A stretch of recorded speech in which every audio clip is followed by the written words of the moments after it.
அடுத்த சுற்றுலையும் பேசலாம். சட்டமன்றத்தில் இந்த கருத்தை முன்வைக்கக்கூடிய ஷானவாஸ் இதை எப்படி எதிர்கொள்றாருன்னு பார்க்கலாம்.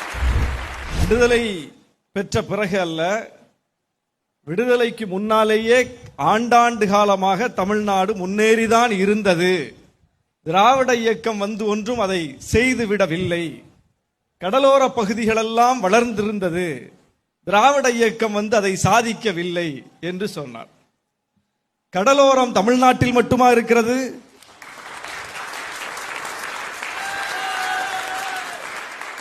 கடலோரம் தமிழ்நாட்டில் மட்டுமில்லை, இந்தியாவெங்கும் கடலோரம் இருக்கிறது. ஆனால் தமிழ்நாடு மட்டும் வளர்ந்திருக்கிறது.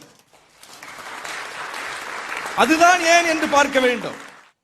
தமிழ்நாடு தனிநாடு இல்லை. இந்தியாவினுடைய பல மாநிலங்களில் ஒரு மாநிலம். மற்ற மாநிலங்கள் பின்தங்கி இருக்கும் போது தமிழ்நாடு மட்டும் எப்படி வளர்ந்தது என்பதுதான் பேச்சு. தமிழ்நாடு எப்படி வளர்ந்தது என்றால் சமூக நீதி கொள்கையால் வளர்ந்தது, திராவிட இயக்கத்தால் வளர்ந்தது. இன்றைக்கு தமிழ்நாடு வளர்ந்திருக்கிறது என்று சொன்னால் இந்த வளர்ச்சியினுடைய ஒவ்வொரு அடியும் தமிழ்நாடு எடுத்து வைத்தது. தமிழ்நாடு இன்றைக்கு முன்னேறி இருக்கிறது என்று சொன்னால் இதனுடைய ஒவ்வொரு போராட்டத்தையும் தமிழ்நாடே நடத்தி இருக்கிறது. இந்தியாவிலேயே முதலில் சமூக நீதிக்காக அரசியலமைப்பு சட்டத்தை திருத்திய மாநிலம் தமிழ்நாடு. இந்தியாவிலேயே பெண்களுக்கு சொத்தில் சமபங்கு உரிமை கொடுத்த மாநிலம் தமிழ்நாடு. இந்தியாவிலேயே நம்முடைய கார்த்திகை செல்வன் அவர்கள் சொன்னது போல 69 விழுக்காடு இடஒதுக்கீட்டை கொண்ட மாநிலம் தமிழ்நாடு. இந்தியாவிலேயே இந்தி திணிப்பை எதிர்த்து மிகப்பெரிய போராட்டத்தை நடத்தி இந்தி பேசாத மாநிலங்களின் மீது இந்தி திணிக்கப்படாது என்கிற வாக்குறுதியை வாங்கிய மாநிலம் தமிழ்நாடு. சொல்லிக்கிட்டே போகலாம். இந்தியாவிலேயே மாவட்டம் தோறும் மருத்துவக் கல்லூரியை கொண்டிருக்கிற மாநிலம் தமிழ்நாடு. இந்தியாவிலேயே 100 பல்கலைக்கழகங்களில் உயர்கல்வி நிறுவனங்களில் 19 சிறந்த பல்கலைக்கழகங்களை கொண்டிருக்கிற மாநிலம் தமிழ்நாடு. இந்தியாவிலேயே கல்வி அறிவு பெற்றோர் விழுக்காடு தேசிய சராசரி 77 விழுக்காடு என்று சொன்னால் தமிழ்நாட்டின் சராசரி 82 விழுக்காடு. நோபல் பரிசு பெற்ற அமர்த்தியாசன் சொல்றார், தமிழ்நாட்டை ஒப்பிட வேண்டும் என்றால் இந்தியாவின் ஏனைய மாநிலங்களோடு ஒப்பிட முடியாது, ஒப்பிட வேண்டுமே என்றால் ஐரோப்பிய நாடுகளோடு ஒப்பிடலாம். ஏன்னா இங்க இருக்கக்கூடிய சமூக நல குறியீடு, இங்க இருக்கக்கூடிய மனிதவள குறியீடு, சீரான வளர்ச்சி. அப்புறம் இந்தியை பத்தி சொன்னார். ஏழை மாணவனுக்கு தான் இங்க இந்தி படிக்கக்கூடிய வாய்ப்பு இல்ல, பணக்காரன்லாம் இந்தி படிச்சுட்டு தானே இருக்கிறான். ஏழை படிக்கிறானா பணக்காரன் படிக்கிறானாங்கிறது பிரச்சனை இல்ல. தமிழ்நாடு தமிழை தாய்மொழியாக கொண்டிருக்கிற ஒரு மாநிலம். இந்தியாவில் இது போல அவரவர் தாய்மொழிகளை கொண்டிருக்கிற மாநிலங்கள் இருக்கின்றன. இந்திய அரசியலமைப்பு சட்டத்தில் 22 மொழிகளை ஏற்றுக்கொண்டிருக்கிறது. அப்படி இருக்கும்போது எல்லோருக்கும் பொதுவான ஒரு ஒன்றிய அரசு அந்த 22 மொழிகளில் 2 மொழிகளை மட்டும் சிறப்புரிமை கொடுத்து கவனிப்பது முறையா சரியா என்று கேட்கிறோம். நீ 22 மொழிக்கு சீரான நிதியை கொடுத்து நாங்க எல்லோருக்கும் பொதுவான அரசு நீங்க நடந்துட்டீங்கன்னா அந்த பிரச்சனையே கிடையாது. தமிழ்நாட்டில் இந்தி படிக்க வாய்ப்பில்லை, உத்தரப்பிரதேசத்தில் தமிழ் படிக்க வாய்ப்பு இருக்கா? பீகார்ல தமிழ் படிக்க வாய்ப்பு இருக்கா? நீங்க என்ன சொல்றீங்க? அரசாங்கம் அதற்கான வாய்ப்பை ஏற்படுத்தி கொடுக்கணும் தானே உங்க கோரிக்கை. அரசாங்கம் அதற்கு இடையூறா இருக்கு தானே கோரிக்கை. அரசாங்கம் அங்கே இந்த வாய்ப்பை ஏற்படுத்தி கொடுத்திருக்கிறதா? ஒரு மாநிலத்தை முன்னுதாரணமா காட்டிவிட்டு நீங்க சொல்லுங்க. இந்த பாருங்க, உத்தரப்பிரதேசத்துல மாநில அரசே தமிழை ஒரு மொழியாக ஏற்றுக்கொண்டு எல்லா வகையான இன்ஃப்ராஸ்ட்ரக்சரும் டெவலப் பண்ணி வச்சு தமிழை படிக்க ஊக்கப்படுத்துது. நீங்க ஏன் இந்திக்கு முட்டுக்கட்ட போடுறீங்கன்னு கேட்டா நியாயம். எந்த மாநிலமும் அப்படி செய்யவில்லை. எந்த மாநிலமும் இன்னொரு சம்பந்தம் இல்லாத மொழியை தூக்கி பிடித்து ஆடவில்லை, அதற்கு முன்னுரிமை கொடுக்கவில்லை. எல்லாரும் ஃபாலோ பண்ணிட்டு நம்ம வந்து தப்பு பண்ணோம்னா கேட்கலாம். யாருமே அதை செய்யலையா? இன்னைக்கு வந்து இடம்பெயர்வு புலப்பெயர்வு பார்த்தா வட மாநிலங்களில் இருந்து தமிழ்நாட்டுக்கு வருவோர் தான் அதிகம். அப்ப அந்த தேவை அவர்களுக்கு தான் இருக்கு. தமிழை படிக்க வேண்டிய தேவை அவர்களுக்கு இருக்கிறது. ஒரு காலத்துல இங்க இருந்து நம்ம அங்க போனோம், அப்ப கூட படிச்சுட்டு போகல, அங்க போய் படிச்சுக்கிட்டாங்க. யாருக்கு தேவையோ அவர்கள் படித்துக் கொள்வார்கள். இப்போது அங்கிருந்து வரக்கூடிய தொழிலாளர்கள் இங்கு வந்து படித்துக் கொள்கிறார்கள். அவர்களுக்கு தேவை, படித்துக் கொள்கிறார்கள் தமிழை. அப்ப இதுல ஒரு அரசாங்கத்துக்கு என்ன வேலை? அரசாங்கத்திற்கு வேலை உண்டு என்றால் எல்லா மொழிக்கும் அந்த அரசாங்கம் வேலை செய்யட்டும், ஒரு மொழிக்கு மட்டும் வேலை செய்யாதீங்கிறோம். இதுல என்ன அநியாயமா என்ன இருக்கு இதுல? அதாவது சமூக நீதினு கேட்டாலே அது இந்தியாவுக்கு எதிரானதா? இந்திய மக்களுக்கு தானே கேட்கிறோம். இந்தியாவில் இருக்கக்கூடிய குடிமக்களாக இருக்கக்கூடிய ஒடுக்கப்பட்ட மக்கள், விளிம்பு நிலை மக்கள், பிற்படுத்தப்பட்ட மக்கள், இந்த நாட்டினுடைய பெரும்பான்மை மக்கள் படிக்கணும், அவங்க வேலைக்கு போகணும்னு சொல்லி சமூக நீதி கேட்கிறோம். 69 விழுக்காடு வாங்கி வச்சுட்டு இது எங்களுடைய தனித்தன்மைங்கிறோம். இது எப்படி நாட்டுக்கு எதிரானதா இருக்க முடியும்?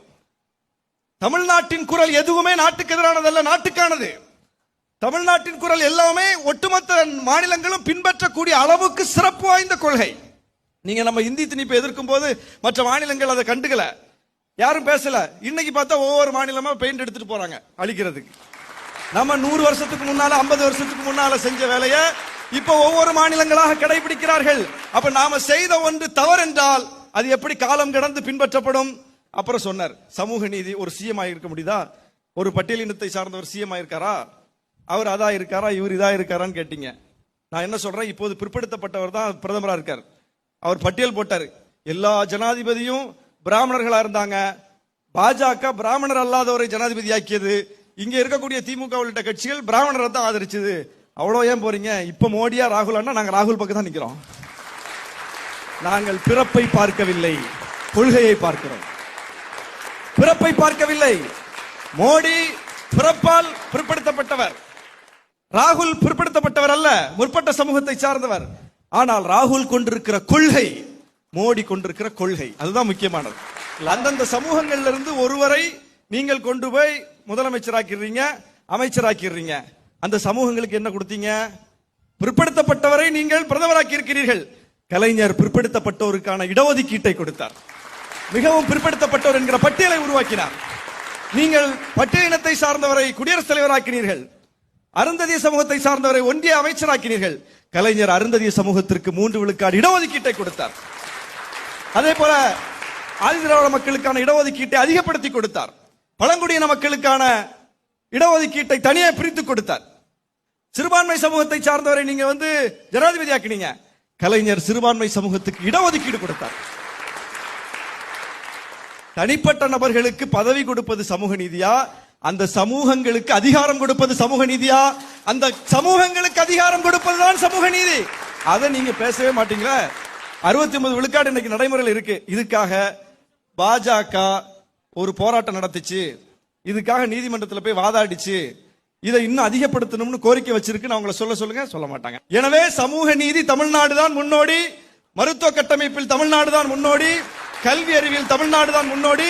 அது தமிழ்நாடு பின்பற்றுகிற தனித்துவமான கொள்கையால் கொள்கையால் கொள்கையால் என்று சொல்லி விடைபெறுகிற. நன்றி.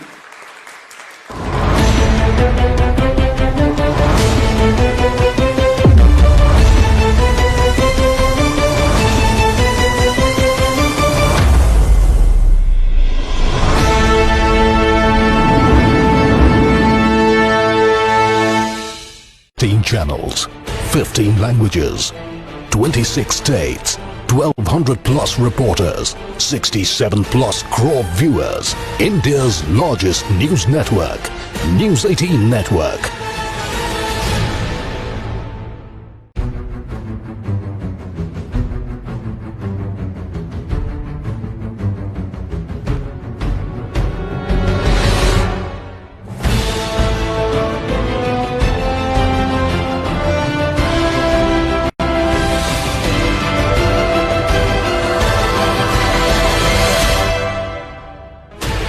Sixteen channels, 15 languages, 26 states, 1200 plus reporters, 67 plus crore viewers. India's largest news network, News 18 Network.